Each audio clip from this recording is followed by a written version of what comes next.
অনেকে আমারে প্রশ্ন করেন, কল দিয়ে জিজ্ঞেস করেন যে ভাই আপনাদের ব্রয়লার মুরগির বাচ্চাগুলো কেমনে নিয়ে আসেন বা কিভাবে দেওয়া যায়, যদি এই বিষয়গুলো নিয়ে আমাদেরকে একটু দেখাইতেন। অনেকের নাকি এই বিষয়গুলো দেখার প্রতি অনেক আগ্রহ। তো আজকে চলে আসলাম এই বিষয়টা নিয়ে আপনাদেরকে একটা ভিডিও দেখানোর জন্য। তো এখন বাজে হচ্ছে রাত 2টা।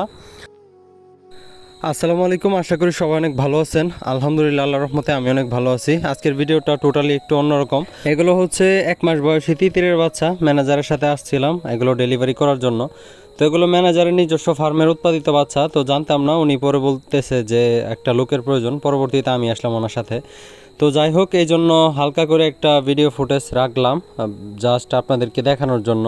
তো মূল বিষয়টা আজকের ভিডিওর এইটা না। আজকের ভিডিওর বিষয়টা হচ্ছে, অনেকে আমার প্রশ্ন করেন যে ভাই ব্রয়লার বাচ্চাগুলো আপনারা কিভাবে নিয়ে আসেন বা কীরকম গাড়ি দিয়ে দেওয়া যায়, যদি এই বিষয়টা একদিন আমাদেরকে দেখাইতেন। আর অনেকেই এটাও বলেন যে ভাই ব্রয়লার মুরগি পালন করা বাদ দিছেন কিনা। না, আসলে বাদ দিই নাই, ব্রয়লার মুরগি পালন করা চলতেছে। তো যেহেতু আমি আপনাদেরকে টাইগার দেখাই, ওই জন্য আর কি ওইটার ভিতরে ব্রয়লার দেখাই না। তো এখানে দেখতে পারতেছেন মূলত 200 পিস টাইগারের 15 দিনের বাচ্চা, আর এখানে হচ্ছে 250 পিস আপনার কি বলে যে তিতিরের 1 মাস বয়সী বাচ্চাগুলো ম্যানেজারের খামার থেকে নিয়ে আসছে ডেলিভারি করার জন্য। পরবর্তীতে ম্যানেজার কল দিতেছে যে একটা লোক হলে ভালো হইতো, তারপরে আমি আসলাম ওনার সাথে। আর এখন বাজে হচ্ছে বিকাল 5টা, আর আমরা এখন ভালুকা উপজেলাতে অবস্থান করতেছি। তো দেখা হচ্ছে রাতের ফুটেজে। তো মোটামুটি রাত 2:10 আর এখন আমাদের কোম্পানি থেকে গাড়ি আসলো। এটা হচ্ছে গাড়ির সাইজটা কীরকম সেটা একটু বলি, হয়তো বুঝতে পারবেন। গাড়িটা হচ্ছে আপনারা হয়তো দেখবেন যে সিমেন্টের যে বড় বড় কার্গো গাড়িগুলো আছে ওই রকম কোয়ালিটিরই গাড়ি। আর এগুলো হচ্ছে প্লাস্টিকের ক্যারেট। এগুলোর মধ্যে এক একটা ক্যারেটের মধ্যে বাচ্চা আসে হচ্ছে 80টা করে। এই ক্যারেটগুলো থেকে বাচ্চা নামানোর পরে পরবর্তীতে ক্যারেটগুলো আবার গাড়িতে নিয়ে যায়।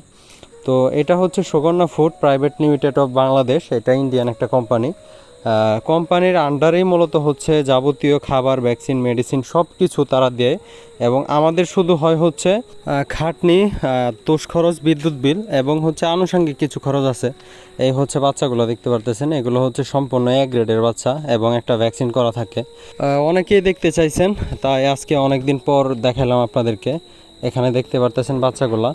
তো মোটামুটি সাইজের বাচ্চা, এত বড় না আবার ছোটও না। আর যেহেতু আমাদের এটা কন্ট্রাক্ট ফার্মিং, কোম্পানি যেভাবে নির্দেশনা দেয় আমাদেরকে ওইভাবে কাজ করতে হয়।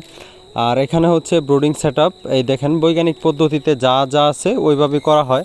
আমি কিন্তু আমার যে টাইগার মুরগির বাচ্চাগুলো আপনাদেরকে ওইভাবেই করার জন্য বলি। এদিকে হচ্ছে বাচ্চাগুলো ধাপে ধাপে সাজায় রাখছি, এখান থেকে গণনা করে আবার মানে ব্রোডারের মধ্যে দিতে হবে। এখানে একটা বিষয় আপনাদেরকে এনশিওর করি, সেটা হচ্ছে আপনারা হয়তো বলবেন যে ভাই আশপাশে পলিথিনের বেড়া মনে হইতেছে। হ্যাঁ, এগুলো পলিথিনের বেড়া দেওয়া, এটা এই জন্যই দিছি।